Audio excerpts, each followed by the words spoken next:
Here's a frightening reality about kidney stones in children. By the time we detect them, significant damage may have already occurred. Unlike adults, who typically present with unmistakable severe flank pain, children's symptoms are often vague, intermittent, and easily dismissed. We're missing these cases until complications force our hand, and that delay can mean permanent kidney damage. Think about how children communicate symptoms. A young child experiencing kidney stone pain might simply say their stomach hurts. They can't articulate the specific location or quality of pain the way adults can. Parents and even healthcare providers might attribute these complaints to common childhood issues, growing pains, a stomach bug, constipation, or even behavioral problems. I've seen cases where children were labeled as having psychosomatic complaints when they actually had stones silently damaging their kidneys.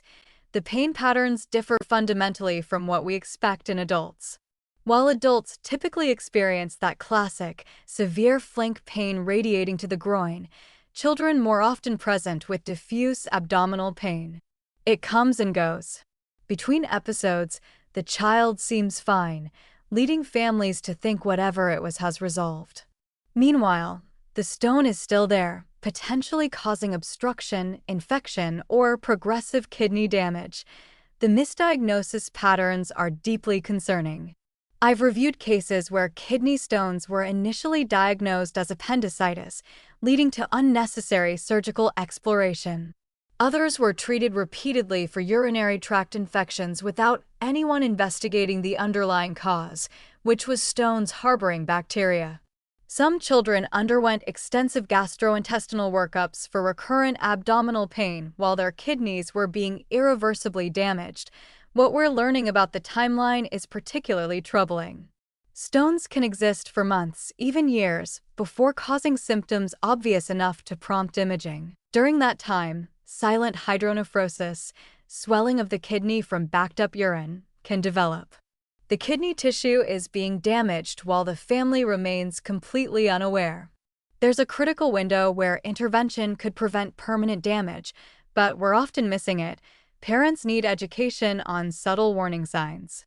Recurrent unexplained fevers in children should raise concern about urinary tract issues, including stones.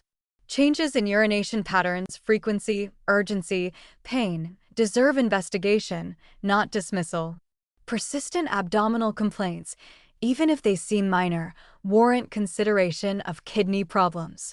And urinary symptoms repeatedly attributed to just a UTI might actually indicate an underlying stone problem. The imaging protocols matter enormously. Ultrasound should be the first-line imaging for suspected kidney stones in children, as it avoids radiation exposure. We're appropriately cautious about CT scans in pediatrics due to radiation risks, but this means we might miss smaller stones that ultrasound doesn't detect well. It's a challenging balance. The lifelong consequences haunt me. Chronic kidney disease from childhood stone damage affects adult health in profound ways.